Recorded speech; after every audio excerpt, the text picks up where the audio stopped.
Hello, you're listening to the Secret Keepers Club podcast. Hello, everyone, and welcome to Secret Keepers Club. Thank you guys so much for tuning in. So happy to have you here. My name is Carly Aquilino, and I am your host. And girl, we got a lot to get into. Today. We have some celebrity news that I want to talk about. We have a bunch of emails that were sent in to secretkeepersclub@gmail.com. You guys can always send them in. And if they haven't been read, you can resend them so that we can get into them. Because sometimes things get lost in the mix. Your girl tries to stay up on everything, but hey, I do the best I can over here. So if it wasn't answered, you can always resend it and bump it up. So have a lot of things to get into. I was going to record this in the middle of the week, but I said, you know what? Let me record it when I get home on Sunday. I saw baby girl Jessie May. I saw my friend Sarah over the weekend. So it was a very, very fun weekend. And I'm like, I'm home now and I am ready to party. A lot of things like kind of evolving. Well, actually just one evolving story that we'll get into in a minute. But I wanted to talk about quite a few things. Number one, a few of you have sent this to me as if I didn't already see it and have a nightmare about it and absorb it and, have anxiety over it. These photos of Drew Barrymore walking around New York City with no shoes or socks on that's my nightmare. Okay. I don't understand what would have ever possessed her to do this. I don't know if she understands what she's doing, like how gross. I mean, I'm like, do rich people not get that the floor is dirty? I don't understand. Okay. I don't get it. I won't even walk around my house with no shoes and socks on. I mean, that to me is just mind-boggling. I can't imagine walking around the streets of New York City just with no shoes on. She's wearing a t-shirt, she's wearing sweatpants and a mask. Oh, you got the mask on to protect you from the virus. But what about your tootsies, sister? I mean, that is truly wow. Insane. And nobody knows why she did it. And I've been trying to get to the bottom of it. She hasn't addressed it, which is you gotta, because I'm losing my mind here. These pictures, she's just walking around. I know this was a thing back in the day, like people who are like hippies, like, yeah, I walked everywhere barefoot. No, you can't do that anymore. You can't. I had a roommate back in the day, I'm talking past life here. And she walked home from the bar one night, you're drunk, you're 20, and she got a flesh-eating disease. Walking home from the bar with no shoes on in New York City. If she got a paper cut, it would never heal. And it just kept growing and growing and growing. And she didn't even catch that was crazy for a long time. And then the doctor was like, girl, you have to, this is insane that you didn't even know this. But there's not much more to say about it other than, Drew, we want answers. You can't just not address this, especially if you have a talk show that's on every day. Girl, make a fucking joke about it or something. That would be funny. I need a reason. I need a reason because it's just not okay. It's just not okay. Also the developing story, which is kind of going back and forth here. I wasn't even sure if I wanted to talk about this because it seems so silly at this point. J-Lo, hey, Robert, you want to calm the heck down, sir? By the way, if any of you know how to clean my cat's ass, please let me know, because this man literally, he has duty coming out of his butt 24/7. He shits more times a day than anybody I know. He shits all day. And he always has little gifts for me hanging off his tail. And he has a fuzzy ass,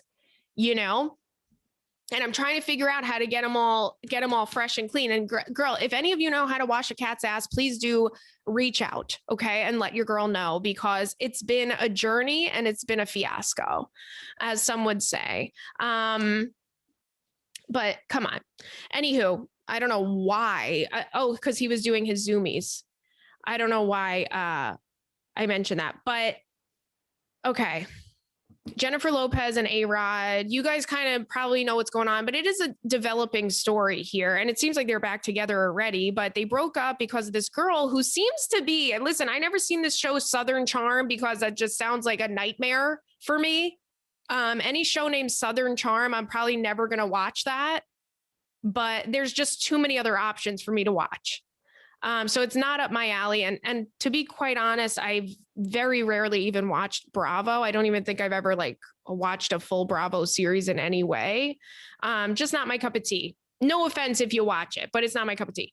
So I remember her name because she was recently involved in a scandal with Jay Cutler, who's Kristen Cavallari from, back in the day. She was on all those shows. Was she on, not the OC, Laguna Beach and The Hills and all that crap. Her husband was having, I guess, quote unquote, who knows, some type of relationship with this girl from this show that nobody watches called Southern Charm. What? I'm not saying nobody watches because they probably have like 10 million viewers a fucking week. I don't know. But that was why her name rang a bell. And she, I guess, was talking about how A-Rod, they did a reunion show and she was talking about how A-Rod slid in her DMs, or somebody alluded to the fact that A-Rod slid in her DMs. And then that becomes a scandal. Him and J-Lo break up, which to me, they're saying they never met in person. Of course, it's, unsavory to have your man reaching out to people in their DMs. But I want to know what the hell's going on with this girl. Why does everybody want to bang this girl? First of all. But I know it's unsavory, but do you really break up over that? Or do you just say, hey, don't be embarrassing at this point? You guys have been together for years. Now you're going to break up over a DM. Seems a little shady to me. Seems like there are some underlying problems there that maybe aren't being addressed, or straight up other stuff has happened that J-Lo does know about that we don't know about.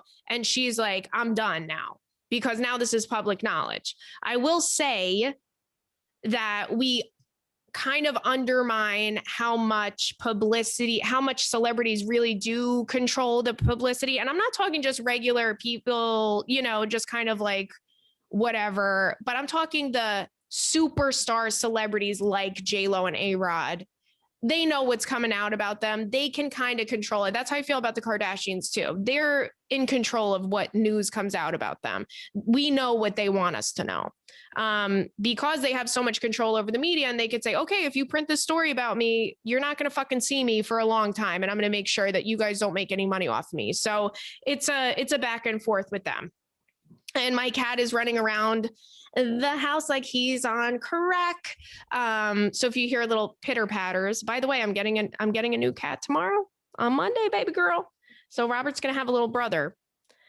I was just, I'm going off the rails here, but I was just talking to somebody about, I'm getting another cat because I want Robert to have a friend. And I think that they'll, play with each other and all of this stuff. And the person was like, well, they're both going to just be like two crazy cats then. And I'm like, hey, I love my little critters. So anywho, back to J-Lo and A-Rod. I think that this girl, Madison LaCroix, she probably has a great PR agent that is making sure that we know her fucking name. Even though looking at her, she's, she's a little basic. She's a little basic. Okay. And I'm not trying to be mean here, but she's a little basic. But I think they're trying to make her the star of the show. They're trying to do things, you know how it all works. They're trying to do things that make us tune into the show. And then, okay, so J-Lo and A-Rod apparently break up over him sending fucking DMs to a girl, which are you in 7th grade? I don't know. But now they're back together because they were seen kissing. So this was probably a publicity stunt, in my opinion, because the whole thing doesn't make any sense. First of all, why would this even be happening with this random girl? I think everybody's got a little PR stunt going. I don't know if J-Lo's promoting anything right now. But this always seems to happen with certain people. It happens with J-Lo when she's got an album coming out or a song or a movie or whatever. And we got to get eyes on it. Some type of scandal happens, right? I think she's also promoting a skincare line, which is great for her. But I hate to be this person, but I do kind of feel like, hey, let's not advertise it as this lotion is the reason why you look amazing. Let's keep it real. I know she was getting a little slack for it, or flack for it. What is it? Slack or flack? Well, I guess you would say cut me a little slack, right? So is she getting slack for it? Or is she getting flack for it? Is flack a word? Who can say is what I'm trying to say. And I did have a late night cup of cough. and your girl's a little tired. Me and Jessie May took a nap today together. And she's not here anymore. I don't want you to think I'm like hiding Jessie May and not having her on the podcast. I would love to have her on the podcast.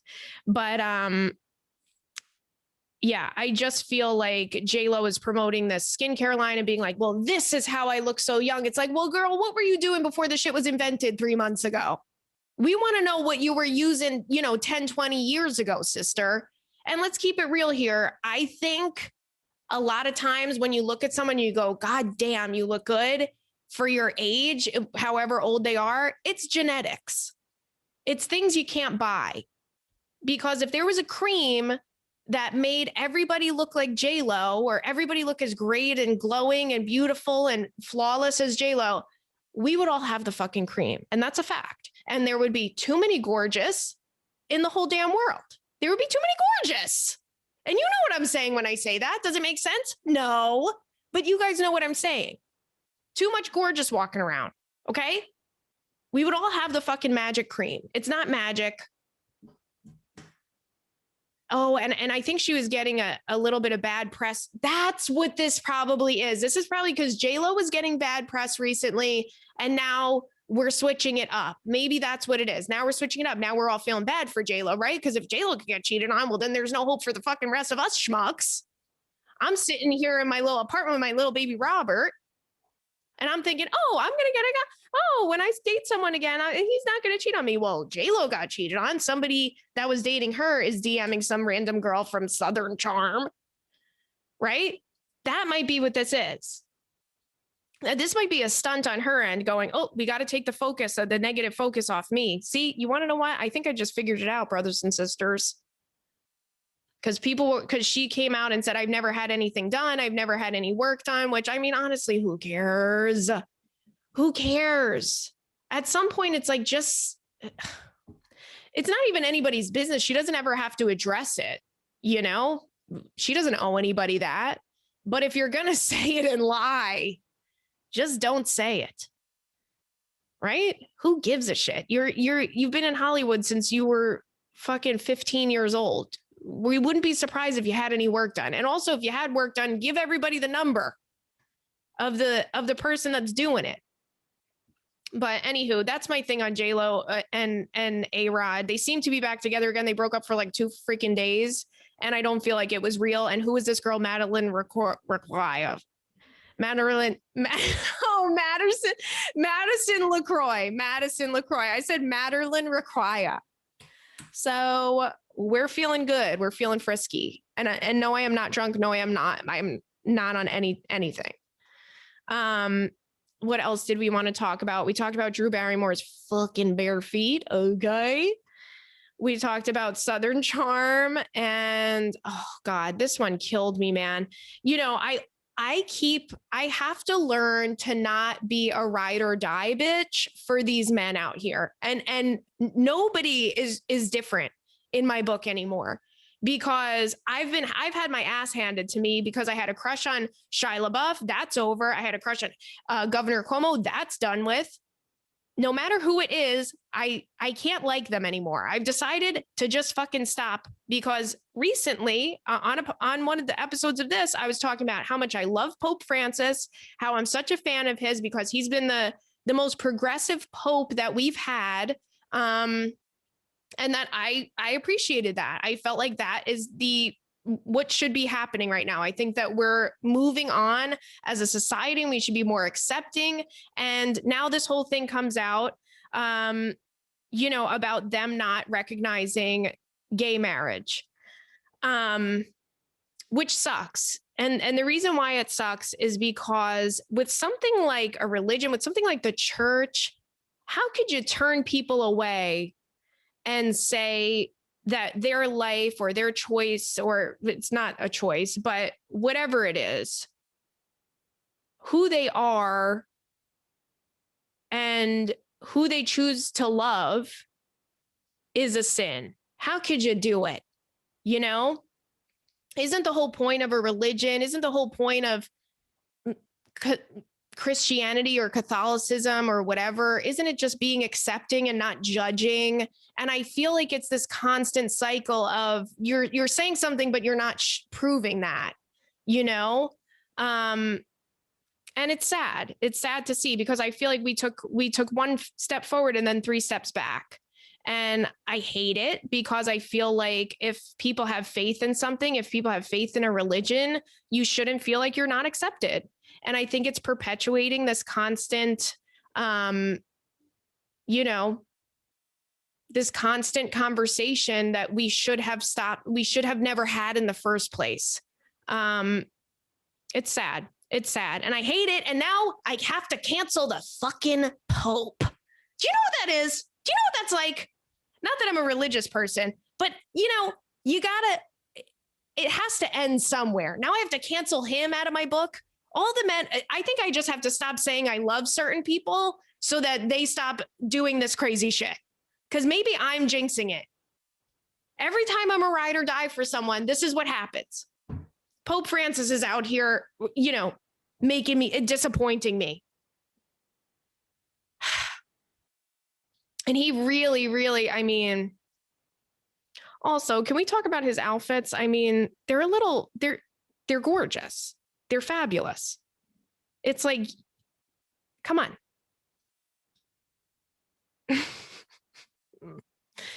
I can't with these people. I'm done. And you know what? Pretend I didn't say that I love Stanley Tucci, and I will let him touch my little Tucci.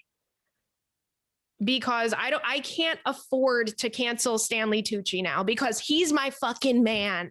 Okay? So pretend I ever expressed any need or want of him in my life. Because do I love him? Yes. Am I in love with him? Yes. Would I let him throw me off a cliff? Yes. Okay. But as far as I'm concerned, I've never said anything about the Tooch. I've never said any goddamn thing about the Tooch. I also know that there's some stuff going on with Brad Pitt and Angelina Jolie because there were allegations that he was abusive, and he seems to be very distraught about this. And this is something that I'm 100% not talking about until there's more information about it, because, I believe women, and I'm trying to, these things go up. I feel like this happened like a year ago, and then it got squashed, and there were it's just a back and forth story. So another one. Come on. This is why we can't have nice things. And why can't men just fucking relax? Can men just be women? Is it that hard?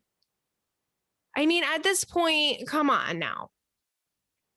But anywho, let's get into these questions that were sent into secretkeepersclub@gmail.com. We got a bunch coming in. So let's start from here. Okay. This one is called From Prison to a Pandemic. Hey, Carly, first off, I just want to let you know that I love your podcast and I've been in love with you, not literally. Hey, why not literally? Okay. Strike one. Ever since I saw you on Girl Code. Well, thank you so much. I appreciate that. I live in Rochester, New York, and you actually did a show here a few years ago. And I obviously went because, and was crushed when you didn't do a meet and greet afterwards, but I forgive you. Rochester, there had to have been a reason why I didn't do a meet and greet.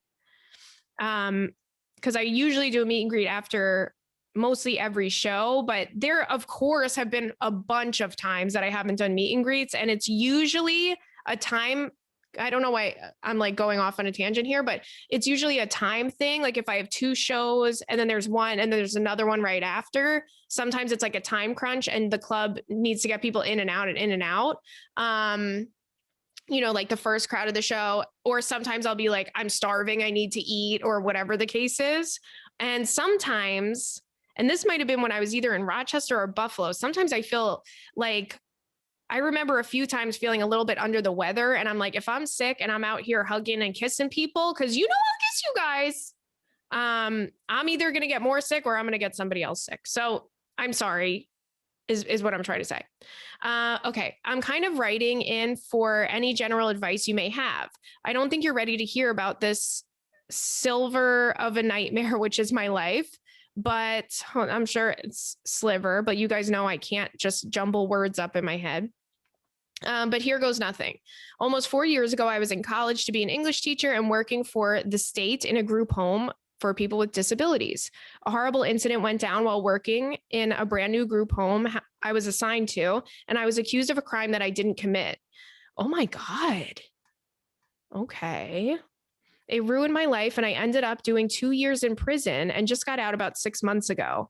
My life had done a complete 180 when I got arrested, but now it did another 180 being released. Not only was I released and have to adjust back to quote unquote normal life, but I got released during COVID. That's what I was just saying. That's kind of like, I cannot imagine having gone into jail 2 years ago, and then you're released, and it's like, okay, by the way, we all wear masks now, you can't touch anybody, everything's closed, you got to stay 6 feet away, and oh my God. Okay, so let's keep going with this one. Now that you know my backstory, here's the number one heartbreak I need advice dealing with since I've been out. My best friend of over 10 years since high school, in parentheses, I'm 29 now, was there for me through everything. She always has been. She's been there for my family, visiting me, keeping money on the phones, and sending me packages. When I got released from prison, she took me out to lunch to my favorite restaurant, which is, of course, the Cheesecake Factory. Ooh! I've learned while listening to the podcast that Carly, you and I are basically twins. I believe so too. If you love a factory. Anyways, after she took me out to lunch, I never heard from her. I texted her a few times and decided to finally ask if she was okay. She responded with how great she's been and blah, blah, blah. And I asked why I never see her. And she told me she thought I was busy. Busy with what? My no job. I only waited 2 years to hang out with my best friend on the outside like a normal people again. She got a brand new boyfriend who I never met, and I have a feeling is very straight edge and narrow minded. After her I'm great response, along with her thinking I'm busy, I never texted her again. Christmas came around and my birthday, nothing. I told my boyfriend that when I didn't hear from her for my birthday, which was in February, I knew everything was truly over. I have too much pride to call her out and let her know that she has hurt me. She has to know that she's hurt me. She and I know each other like the back of our hands. I feel like she got a new life and now she's too good for me. I don't fit in her life anymore. I feel like she's embarrassed of me having gone to prison, which is crazy because she knows the whole situation and I didn't belong there in the first place. She should be proud of me and sticking up for me regardless. She's the producer for our local news station, so I was all over the news. She was defending me, telling everybody the real story. She has always been by my side and nothing has changed until I got out. That's very, very interesting. Okay. Should I confront her head on, even though it's been like 4 or 5 months, or should I just get over it? This was worse than any breakup I've ever had. I've been dealing with way more struggles than I thought I would now that I'm a felon, lived in prison for 2 years, and lost my best friend. She was the person that I went to for everything, and she left. I used to have such a great life, so this is a huge adjustment for me to make in many ways, and I don't have her to talk to. Thank you for your words of wisdom. I love you. Oh my God. Okay. First of all, I'm really sorry that you're going through all of this. This sounds extremely traumatic, and I'm sure that you're dealing with the aftermath of, God, I can't even imagine being accused of a crime that I didn't commit and then going to jail, going away, and your life is changing. And then you come out and you're kind of already in shock for coming out, and you come out during COVID, and now your friends being a little, wishy-washy towards you. It's kind of just like, well, what is going on? So I'm really sorry that this is I'm really sorry that this is happening to you and that this has happened to you. Okay, let's think about this. You guys were friends for 10 years. And now she's kind of, here's kind of how I'm feeling about this. I don't think she's embarrassed of you. I think that she is in a relationship now, and maybe, like you're saying, you feel like her boyfriend is a little straight edge and a little, conservative. I think that maybe he's been putting things into her head. And also, since it is a new boyfriend, I do feel like sometimes we do this thing, and I'm guilty of it. When I was younger, I've done this before too, where like you put your whole life into this guy and you like want to see him all the time and you're never apart from each other. And even though that's like literally my nightmare right now, back in the day, I've done it. So maybe she's doing that, where it's like, maybe she's not really even seeing anyone. maybe she's not hanging out with any of her other friends and she's just devoting her whole life to this new guy and this new relationship that she's in. I don't think that she would have supported you throughout your time in prison if she was embarrassed of you. I don't think that she would have stood by you and done right by you. So there has to be another factor into it. I think it's the guy, because that's what it seems like to me. If it were my best friend, I would 100% give it another shot and have that conversation, because I'm afraid that she isn't telling you what it really is because she doesn't want to hurt your feelings. But she doesn't realize sometimes when we do that, we end up hurting someone's feelings even more, because, silence hurts, and somebody kind of being left out in the woods hurts in this way. So if I were you, I would have a conversation with her and say, listen, don't spare me my feelings. It hurts more not knowing. And I want to know. I think I deserve as a friend to know why you've cut me out of your life, especially since you were there for me when I was going through this. I appreciate you for being there for me, and I love you for that. And that was a time when I really needed a friend and you were there for me. But I want to know that why now, since I am out and I am available to hang out or see you or go out to lunch, you're not reaching out to me and you didn't say happy birthday to me and all of these things. And you could just say the best thing is to have an open line of communication where you just have to be like, listen, this hurt me and I need you to know it. And I think I deserve as a friend to know why. And I'm sorry. I'm sorry that you're going through that, because that really sounds like a tough spot to be in. But just look at this next chapter of your life as a new chapter and a new beginning, and you'll get there. You'll get there. You'll get back into the swing of things. I mean, everyone is living a weird life. So I feel like yours probably feels extremely weird because you were away for so long.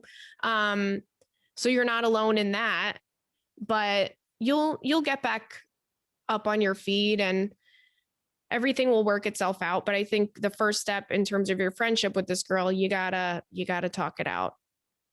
And please keep us updated on that and let us know how that goes, because it's like, I'm curious to know what the deal is. Because to me, it's like, if you didn't want to be friends with me, why'd you come visit me? Why'd you come visit me? And why were you being such a great friend when you didn't have access to me?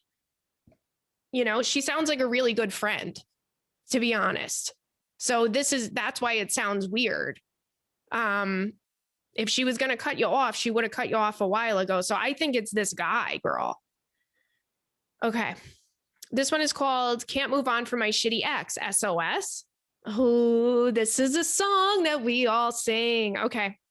Hello, Queen Carly and Prince Robert. Wow, the Queen and the Prince. It makes sense. And now I'm making, yep. I love you both so much. Want to kiss you right on the lips. This might be long, so buckle up. Okay, here we go.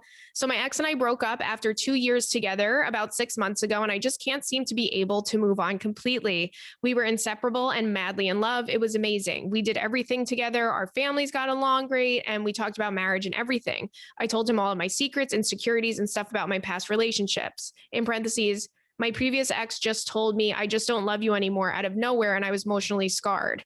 His sister would make a joke about, quote unquote, putting a ring on it. And he said, yeah, that's the plan, in front of everyone. Fast forward to a year later and things starting to fall apart. He was being more distant, working 7 days a week and making no time for me. I would try and talk about how it bothers me, and he would promise to change and make some time, and so on and so on. Our sex life took an immediate crash and we didn't have sex for almost a year. He was comfortable with it, but I would cry about how uncomfortable I felt with myself because my own boyfriend didn't want to have sex with me, and he just shrugged it off like it was nothing. We would hang out with a group of friends, in parentheses, both guys and girls, and he would be a whole different person, happy and bubbly, and I would get the tired, rundown side of him all the time. Well, I got close with one of the girls and would confide in her for advice about what to do because she's been friends with him forever. Fast forward to all of us out last summer, and things were rocky and nearing the end of me and my ex. One night, the group of us were all out for drinks and she was getting flirty. What? Hold the phone. I'm going to tell you right now, I don't like where this is going. I'm getting a little tight. she was getting flirty with him and sits on his lap, literally just sit on the ground, get off my man's. Yeah, girl, literally sit on the ground. Sit on a knife before you sit on my boyfriend's lap. And I'm going to say that and mean it. Sit on a sword. But not only that, tell me why I overhear her telling him to break up with me that same night. Well, we broke up the next day. He tells me I need to get my life in order and I can't be the best version of myself for you. And that's not fair. Ooh. I still want the future we talked about, but I need to focus on myself. Bullshit line, but my dumb ass sticks around for a few months. Oops. Oh my God. First of all, I have to pee so bad. And this is really not great. Fast forward again a few months and we're still seeing each other, hanging out regularly, telling each other, I love you still. And one day I get a, we have to talk text while I'm at work. And he calls me and tells me, I just don't love you anymore. And I have a breakdown, flashbacks of my other ex, and I just can't believe he would use the same exact thing against me. So we essentially break up a second time and it hurts all over again. Not only that, but not even 2 weeks later, he's dating the girl I mentioned earlier. So I grabbed all of his shit and burned it in my backyard and it felt great. Oh yeah, girl, let's be witches together. Anyway, I can't seem to move on no matter what I do. I have no emotional attachment to my ex or any desire to ever see him or speak to him again. I just feel so emotionally damaged and broken that I can't seem to move past it and use my hurt as a crutch and not move on. I don't even know. Also, the first guy I tried to hook up with after a year and a half without sex had whiskey dick, not whiskey dick. Neighbors. My neighbors are having dinner right now. So things aren't looking too good. Girl, do not take whiskey dick personal. I'm going to tell you that much right now. Hope this wasn't too long and makes sense. There are many more details, but I tried to put in the best ones. Any advice would be great. Love you and Robert so much. P.S. Going to NYC in a few months and keeping an eye out for you, Queen. Girl, I hope I see you there. Okay. I feel so bad that for so many reasons. Okay. First of all, the girl that you were confiding in about your relationship stole your man at the end of the day. She swooped in, she knew you guys were having problems, and she stole your man right out from under you. I'm going to be honest with you right now. If I had a boyfriend, which I don't, but if I did, and a girl sat on his lap,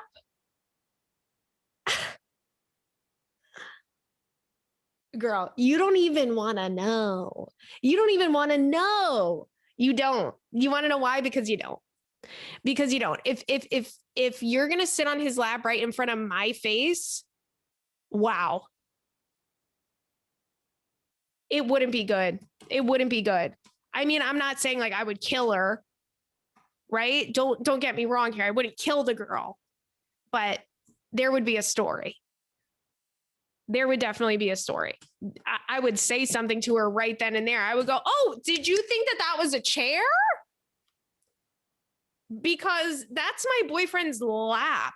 And it shows that she has no respect for you, right? She doesn't respect you. She doesn't respect your relationship. And the fact that he didn't listen, if you're my boyfriend and a girl sits on your lap, you push her off, okay? Into a river.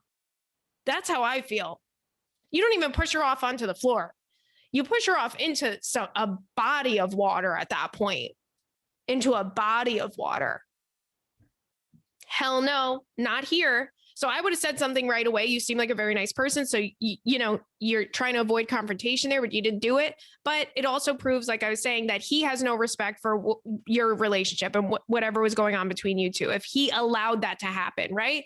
Because I always say you blame the person you're in the relationship. You don't blame the other person. But this girl does sound like the devil to me. To have the balls to do that, ooh, you got to be, wow. So she was using your friendship kind of against you in that way. So you've been betrayed by her. You've been betrayed by your boyfriend. So I'm really sorry about all of this. And I hate that he said that to you when he was breaking up with you, when he knows that that's something that really hurt you in your past. And he used that against you too. So I can't imagine. It must have been devastating having to go through all of this. But the reason why you're still attached to him, even though you're saying that you have no feelings for him or anything like that, it's because you're hurt. He hurt you. You trusted somebody and they hurt you. And they did it pretty blatantly right in front of your face. And you, I could tell, had hope that the relationship would work out, which we do. We do feel that way sometimes, where you're just like, oh, well, maybe I'll stick around for a little bit. I think I've learned at this point that I'm not trying to do that, but I've done it before and it doesn't end well most of the time. But you had faith in your relationship and he screwed you over, and so did this girl. So you're, of course, gonna think about that. You're, of course, like, I'm not gonna say obsess over it, but it's gonna take a while for you to move past this, because you've been hurt by somebody you really trusted and loved. But girl, when I tell you this bitch did you a favor by taking this, by stealing him, bye. You guys have fun. You guys go sit on each other's little laps, okay? She did you a favor, because somebody that's going to make a complete 180 and say they want to marry you and say that they love you and X, Y, and Z. And then all of a sudden, the next time some little, whatever her freaking name is, Madison LaCroix from fucking Southern Charm walks by, he's going to give her the time of day. Come on, that's not the man for you. So you already know this, but I just had to reassure you. And also, again, with the whiskey dick, don't take it personal. Don't take it personal. That is a true, I mean, it happens. It happens. But I'm trying to think of, like, I think what you need to do right now is go on dates. Go on dates and see if, and you'll be, number one, distracted. You'll feel good for the most part. I mean, a lot of dates are shitty too, but you'll feel good that you're getting yourself out there and seeing other people. And hey, if they're not great, they're at least a really good story. The worse a date is, it's a good story if it's bad. So maybe that's my outlook on things. That's why I'm not really afraid to just, like, put myself out there and go do it. Think of it like that. It'll be a funny story that you could tell your friends. It'll be a funny story that you tell the next guy you actually seriously date and seriously like. But anywho, I just peed. You might hear my toilet still flushing. I had to be so bad. You know me, I'm staying hydrated. So let's get into this next one. Hey girl, first things first, I don't have any close girlfriends anymore because they all moved away. So your podcast is so important to me and gives me that companionship I've missed so much. Should I be living in NYC in the next 2 years as planned? I hope to see you IRL at a comedy club or out thrifting. Oh, well, thank you so much. I appreciate that. Oh, wait, and I didn't say the title of this email. This one's called STI Don't Know What to Say plus FMK. Ooh, we're getting an FMK here too. Okay, so just to dive in, a year ago, I was pretty shocked to get a call from my doctor with the results from some blood work to find out that I have herpes, the type in V-Town. I never had an outbreak, and my doctor said I may still never, but I am prescribed the medicine should one occur. In the beginning, I was so relieved after research because I realized how overstigmatized it is and how it's way more common than I thought. 1 in 4 people have it, and most people like myself don't even know that they have it. I began over time to start worrying about and feeling more insecure about it because I knew I'd have to tell the next sexual partner that I had, because not telling is unacceptable. We ain't about that life, you know?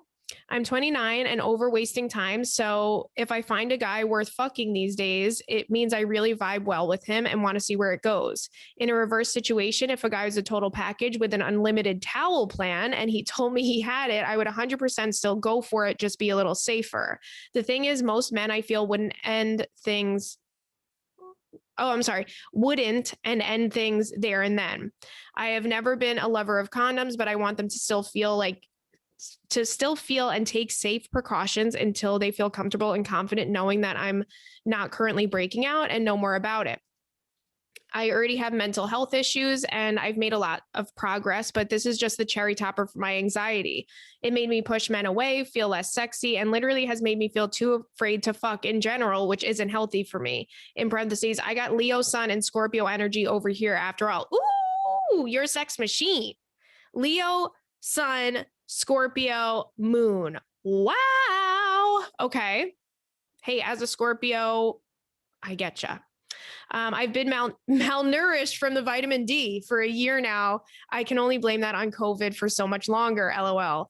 I deserve to find a man that I like without going through some stupid herpy hinge app, LOL, and deserve to feel just as confident as I did before I knew I had it. While I'm into men, this is a problem I know many of your listeners, no matter their pronoun or preferences, in other people deal with. Right. Okay. So you're saying everybody has to deal with this, right? Having herpes does not mean that you can't have great sex. Do you have friends or know anybody that has been in this situation, or have any advice to make this talk less scary? Would you give somebody a chance if you knew they were in the situation? No judgment on your response. Or am I the only one who's overthinking that men are as quick to shut it down than they really are? All I know is that I would at least tell them, if you like me at all, please do some research. Love you. Always, my long lost BFF. And if listeners have advice, please feel free to share them next time, because you know I'm always listening. Okay, so, and then she gives a fuck, marry, kill. So this is an interesting thing. This is a very common problem. We know it. We're sure of it. And I mean that in terms of having this conversation where it feels like it's a problem. But I think if you have the conversation with somebody, you'll feel better about it, because the scary part will have gone away already, right? You're building up, you're having this anxiety to have this conversation with somebody, and you don't know how it's going to go. So of course, that's where fear comes out of. Fear comes out of the unknown. So you just got to go for it and do it. Of course, you deserve to feel sexy. And of course, you shouldn't even think that you're not sexy because you have herpes. I mean, you're the same person that you were before, but I think that you are in your head a little bit. And like you said, you have anxiety to begin with. So I think that even if we don't have anything to worry about, we're still worrying about something. And this is the thing that pops up in your head that you're stressing about. But I do think that it won't be as scary as you're picturing it once you finally do it. And you're going to go, okay, that's a conversation that I can have, and I've done it, and the worst is over. Right. And I do 100% agree with you where it's like, when you tell somebody, I think that, I mean, I've even like grown so much and learned so much about it, because I definitely had different, like, I didn't know about it. And now I realize that I know a lot of people, of course, that have it. But I think I was just going with the stigma because it's something that people don't talk about enough. So you only hear the bad things. You don't hear the cases like how you have, where you're like, I didn't even know I had it. I've never had a breakout and X, Y, and Z. You don't really hear stuff about that. You hear like other, like, you know, like kind of like just a different type of story. So, and whether that's something that people over, like, I want to say dramatize. Is that even a thing? But you know what I'm saying? So I think that once I learned more about it, I realized, oh, I was being an asshole and thinking negatively about this thing that I should have just looked into more. And that's something that I deeply regret, is not just looking into it in the first place. But would I be with somebody that had it? Yes. Like you said, I would be extra safe and take extra precautions, but I would. And I actually know somebody who is married and he has it and his wife doesn't have it. So, you know, these things are all possible. But I would, and I do know people that have it. Hold on, what were your other questions? Yes, I would give somebody a chance. And I think you are overthinking it just a little bit. I understand where you're coming from with it, where you're just like, well, what if they react in a certain way? Then that's just going to make me feel worse. But you just got to, you have to do it. You just have to do it. And I think once you do it, you'll feel way, way better about it. And how to make the talk a little less scary. How about this? Just think of things in this way. And I always kind of put myself in this situation if I'm doing something that's kind of freaking me out or gives me a little bit of anxiety.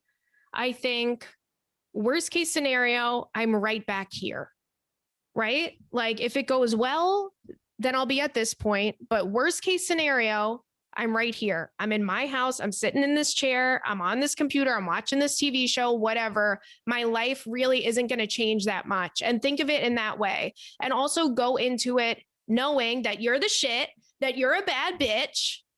Okay. And if somebody rejects you for something so silly, then bye.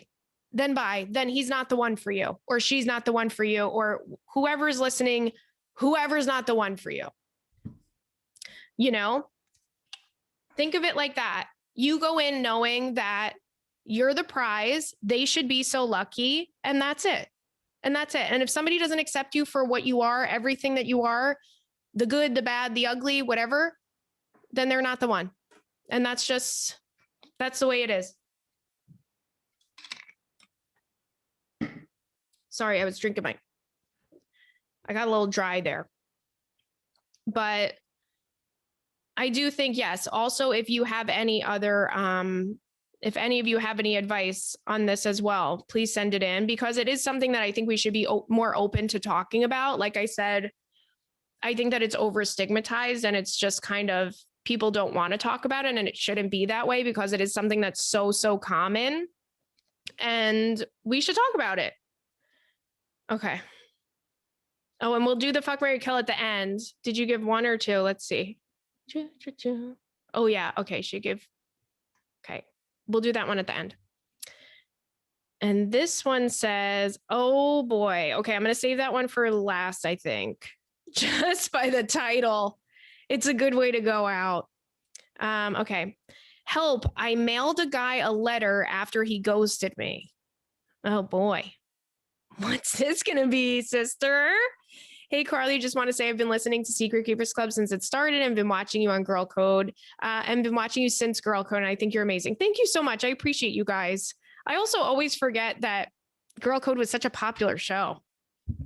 I always forget that, because even when I was in it, even when it was like at its height, I didn't realize that it was that I was a person that would ever be on a popular show. And I kind of just kept living my regular way. Not that you should live any other way, but I feel like I never really acknowledged that like it was a popular TV show, you know? So let's get into it. I was seeing a guy that I met off Hinge for about 10 months. He was very guarded but would like to talk about,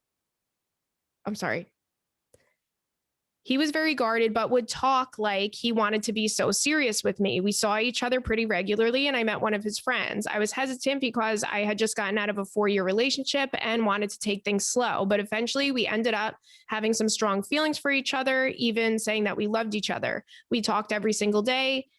He even asked if he could meet my dad, which he did. And I told my dad how perfect he told my dad how perfect I was, and he wanted to marry me and have kids together. Oh my God. Somebody said that to your dad, girl. That's pretty crazy. After the new year, he told me he was starting a new business and working super long hours. I told him I would be understanding, and I was. All I asked was that he keep up communication with me. A few weeks ago, I didn't hear from him for a while. A few days turned into a week. I had texted him a few times and didn't get a response. Finally, I sent him a text saying that I was going to assume that he was ghosting me and that I didn't understand his decision or why he thought I deserved that. He didn't really have social media, but he did have Snapchat. And within a few days, he removed me and then blocked me. Oh my God. This made me so mad. I wanted to be petty. I wanted to act crazy, and he obviously thought I was, but I didn't. However, it bothered me so much that he thought it was okay to simply cut me off without giving me a chance to say anything that I may have wanted to say. So I decided to write him a letter. What I said in the letter was basically very much classy way of telling him to go fuck himself. My question is, did I do the right thing? Should I have done more, less, ignored him? I don't really have regret over the letter. I just feel like I don't know what was the right way to deal with that. Okay, so you got ghosted, and that was literally, writing a letter was your only form of communication. For some reason, I thought when it said help, I wrote a guy a letter, I thought it was like a love letter, and I was like, oh boy. What are we doing here, girls? God, we got to open the restaurants back up in here because we're writing letters now. But no, I think what you did actually makes way more sense now that I've read the story.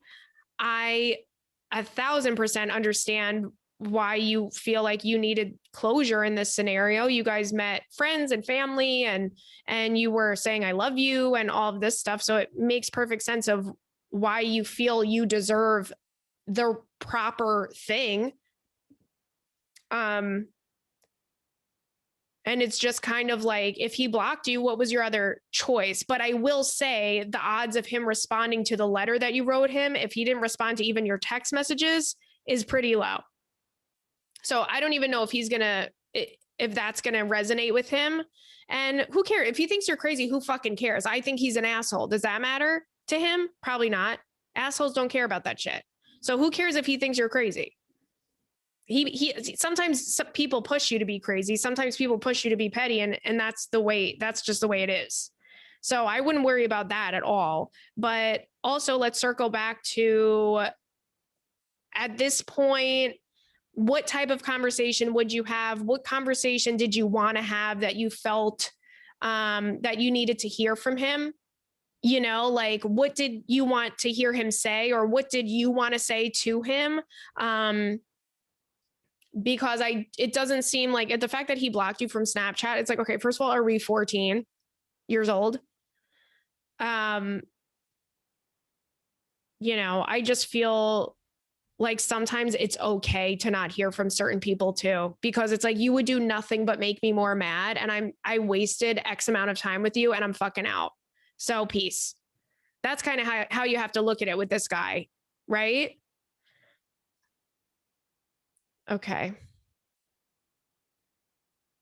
Let's see.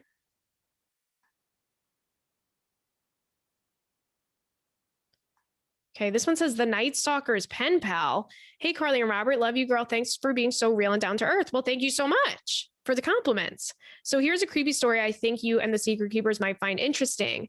My best friend wrote to Richard Ramirez, the Night Stalker, when he was alive, obviously, LOL, and in prison. She told me that she wanted to see if he would repent for his crimes and get right with God. He told her he worships Satan. Oh my God, the Night Stalker. I just watched a documentary about him. He was such a creeper. But I will say this man had quite the fan base. He worshipped Satan and not God, and he didn't repent and didn't want to talk about it or any of his crimes. Well, tell me why they continued to write back and forth to each other for about 9 months. She told him all about her life and asked him lots of questions. He also sent her greeting cards on holidays and some drawings. She said she stopped because he sent her a sexual fantasy story that he wrote for and about her. And let me tell you, it was pretty graphic. Kind of freaked her out, so she stopped. I mean, at that point, what do you expect you're going to get? What do you expect you're going to get from literally the Night Stalker? Wow. I recently asked her where those letters were and asked if she would sell them. She said yes, but she can't find them. Oh my God, what a bummer. I thought this was going to have one of them attached and I was going to read some real precious memorabilia here. She moved 6 times since then, and that sucks, but I just wanted to tell you that and share it with you. Wow. That is pretty crazy. I mean, there were people, I feel like anytime like a serial killer or somebody, especially back in the day when it was like they would become famous people because they were just in the news so much. They have like quite the fan base, right? They have women that want to marry them. They have women that want to, you know, how your friend was like trying to flip them and make them see the light and make them get right with God, whatever. So that's really, really interesting. Your friend must be a really nice person, but I feel like once he said he wasn't trying to get right with God, why are we still talking back and forth with him? Why are we still opening this narrative? The man said he worships Satan. Okay. So I don't know if he's going to be like, number one, a good friend. Right. But I would be so interested in reading letters from him. I went to that, what was it called? The Murder Museum or something like that. And they had some letters from, Charles Manson and some art from Charles Manson and stuff like that. And it's just very interesting to see. I mean, it's just crazy to just see their handwriting. I don't know why. It's kind of chilling. Okay. Let's go into this next one. Is my man being spiteful? Hey, Queen C and Robbie Roo. Ooh. I've been a fan for so long, just recently discovered the podcast. It's been such a treat listening every week. Kiss you right on the lips. Oh, well, thank you. We love a new listener. Welcome to the club. The problem I've been having is with my current partner. We've been living together for a few months now, and it's starting to get unbearable. I have misophonia, misophonia, and I'm sure I'm pronouncing that wrong, and I'm sorry, but misophonia, which means that certain sounds can cause a painful reaction for me. It's more than just irritation. It's so upsetting and can cause panic attacks. I've told my boyfriend about this since we all know men make truly terrible noises. So true. Anytime I ask him to just blow his nose instead of continuing to suck the snot up, a huge trigger for me, he gets very huffy and leaves the room. I try asking nicely and have even sent him links on this disorder. He has continued to make these noises right next to me, which I've told him really bothers me and just seems spiteful since he knows the reaction it causes in me. Do you have any advice on how I handle this situation? I'm at a point where I drive to my mom's now on a regular basis just for some breathing room since we both work from home. Oh my God. Okay, I totally hear you on the guys sucking up boogers in their nose. It's like, blow your fucking nose. But you have an actual, I mean, that's annoying for everybody, but you have an actual disorder that causes pain in you. And especially if it's causing something like a panic attack, nobody wants that. And you would think that somebody that you're living with, your partner, would be doing whatever they can to make you not feel this way. So I could see why that is frustrating to you. If I were you, I would just be like, if this doesn't stop, if you don't, because he probably thinks you're being dramatic, right? I would just be like, if this doesn't stop, then I have to move out, or you have to move out, because I can't live with somebody that's just not taking this seriously and it's causing me pain and you're not doing anything about it. I think that I've noticed that with like diseases or disorders that people can't physically see, other people don't believe them. Like, other people don't believe that they exist. You know what I'm saying? So it must be really hard to even prove this to him, because I feel like men love just being like, you're being dramatic. And it does feel, if he knows that it bothers, even if it just bothered you, if he knows it and he's still doing it, then it is inconsiderate. And it does sound like he's being a little spiteful. So I would just tell him, listen, I'm like, you should feel safe in your own home. You should feel comfortable in your own home and not have to leave and go to your mom's house. That's a huge red flag. So I would say, if this continues, then I'm going to have to move out, or you're going to have to move out. Sorry, but that's what it is. You know? All right, let's do one more here. And again, if you're sending in questions and they didn't get read, sometimes things get jumbled up. So just send them back into secretkeepersclub@gmail.com. And we are going to read, where did it go? Oh God, this one. Okay. The title really is just the best. Okay, this one says, shitting my pants on the way to the gyno. And yes, I know what you're thinking. And yes, this is shit crappens. Dun, dun, dun, dun, dun, dun. Okay. Hi, I'm from upstate. Yes, we are the same but different. Us upstate girls versus you lovely Long Island ladies. I discovered your podcast a few months ago, and I will say that you've saved my stay-at-home mom's life through quarantine and homeschooling my crotch goblin 6-year-old. You make me feel like I'm chatting with an old friend with your relatable stories and hysterical laugh. Oh, well, thank you so much. I sent your TikTok you made about Trump booking the Four Seasons landscaping on his press conference to all my friends when they need a good laugh. I want to share my shitting my pants story from the time I was on my way to a gyno appointment, trying to be a responsible woman to avoid any future crotch goblins. I love calling kids crotch goblins. I'm going to start doing that. I love that. I've never heard that before, but it's amazing. Can I say that if I'm not a mom? I don't know. I feel like you have to have a kid. That's a rite of passage. You would have to have a kid if you're going to call them crotch goblins, but I'm really enjoying saying it over and over again. Okay. Let me explain. Over the summer, I was due for my IUD change. Oh, hear you on that, girl. Okay, no big deal. I've done this before, got this in the bag. As any normal woman does, I showered the morning of my appointment, made sure I was so fresh and so clean downstairs, and dropped my son off at my mom's house. Let me preface this by saying my gyno prescribed me a tiny pill, which opened up my cervix to make the removal of the old IUD and the insertion of the new one a breeze. Well, it did more than open my cervix, let me tell you. Oh, no. I'm on my way to the appointment, feeling so responsible. I'm taking care of my reproductive health, windows open, music blasting when I feel it. The sweats, the cramps, okay. I take a few deep breaths. The feeling subsides, but not for long. All of a sudden, I get this overwhelming, it's happening feeling. Thinking of the scene in Bridesmaid where she just sits in the wedding dress in the middle of the road. I pull over, got my son's training potty, which thanks sweet little baby Jesus, I still drove with, whip out a tiny little garbage bag, line the potty, sweating, shaking, almost in tears. Now throw it in my backseat of my Honda CRV and let her rip. Oh God, I realized that I had sharded in both. No, no, no, I don't want to read it. I don't want to read it. I don't want to read this sentence. Okay. Okay.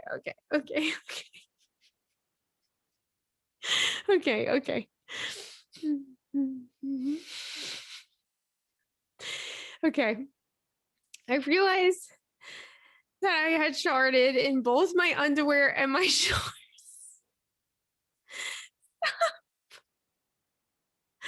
Oh my God, you're on your way to the gyno.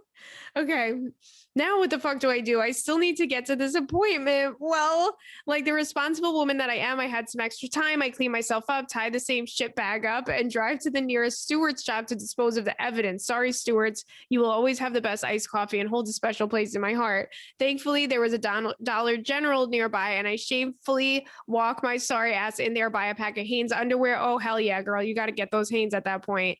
And some ugly ass workout shorts. It was a Dollar General after all. Feminine wipes and baby wipes. I then proceed to clean myself up in the Dollar General bathroom and whip over to my appointment, which I managed to be on time to. Wow. That's pretty amazing. Afterward, I called my mom and share all the juicy details with her. She tells me that my dad, in parentheses, a plumbing and heating contractor, drives around with a 5-gallon bucket lined with a garbage bag and always has a stockpile of toilet paper in his truck because of his IBS. He calls me after I got off the phone and reassures me, it's okay, honey. It happened to me too. Aw, that's so cute. Thank God for my sweet parents that helped me feel, oh my God. Okay.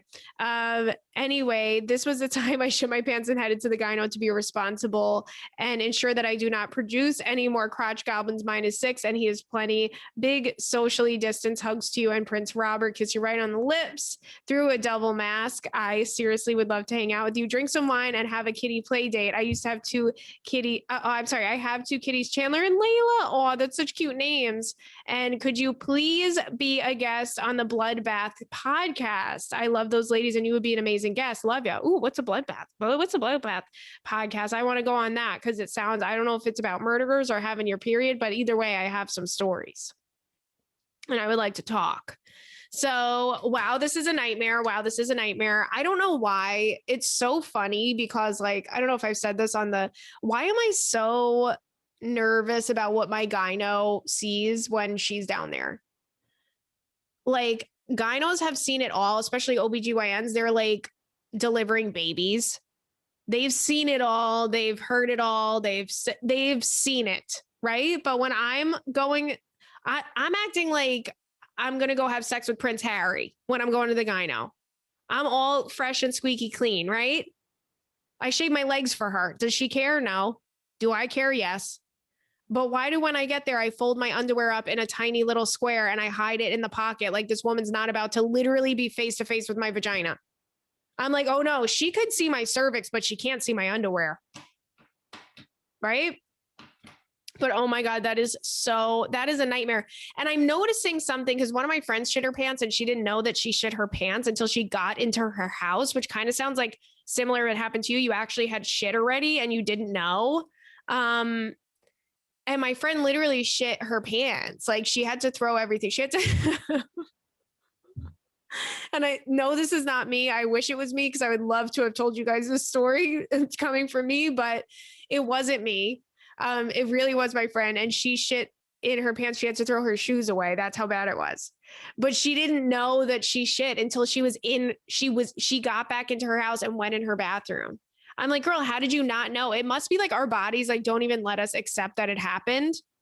Oh my God, that's so fucking funny. Thank you so much for sharing that story. Oh, it's too good. It is too freaking good. Okay, let's do that. Fuck, marry, kill. I gotta find her. Here it is. Okay, fuck, marry, kill. Ooh. Okay, so this one is, this one's very specific to me too. Going to space. Wow. Thrifting and watching movies and TV. Watching movies and TV is its own thing. And thrifting and antiquing is actually its own thing too. So it's going to space, going thrifting, watching TV. Just so I can narrow it down. Okay, I'm marrying going to space because I want to go to space and I want to live up in space. And if you guys will never see me again if I get the opportunity. Okay. And nobody will ever hear from me again because I'll be out there shaking my ass on Mars. Okay. And I know we can't go to Mars, but I will be shaking my ass on the moon. Let me go to the moon and tell me I won't shake my fucking ass if I get up there. Please. I'll be out there floating, shaking my ass. You know how hot that is? I would have a million boyfriends. I'd have a million boyfriends. Anybody else that's up there on the moon is getting me preggles. Hey, I wonder if you can actually get pregnant on the moon. Do you think so or no? I mean, maybe you actually probably, I mean, I can't imagine having sex on the moon because it's like you guys would just literally float away. You just float away from each other, which is pretty crazy. Imagine you're like trying to have sex with someone and you literally have to like strap each other. You have to strap yourself onto this person. Otherwise you will float in different directions. How funny is that? Wow. Moon sex. That's pretty cool. And then I think like, oh, can you get pregnant? But probably because everything's kind of floating. So maybe it'll float right up to your cervix and then you get pregnant. I don't know. All I know is I want to go there and I'm going to shake my ass on the moon. So I'm marrying going to space. I'm fucking, or am I marrying watching TV? Because that's like the ultimate comfort and I want it every day. How about this? Oh no, because I want to. How about this? Wow, wow, wow. So you're making me kill thrifting. So I'm going to kill thrifting. I'm going to marry watching movies and TV because that's like I love that. It makes me feel good. It makes me happy. It's like a calming thing. It's a relaxing thing for me. So I'm going to marry that because that's the comfort that you want in a partner, right? And then I'm fucking going to space because that's some bad bitch shit. And I will go up there and shake my fucking ass. And then I will kill, I don't want to kill it, but you guys know how I feel about it, but I'm going to have to kill antiquing and thrifting. So RIP to that, pour a little out for it because that's pretty sad. But anywho, thank you guys for listening. Hope you had a great time. Happy to have you here. As always, you can send in questions to secretkeepersclub@gmail.com and we will see you next week. Bye.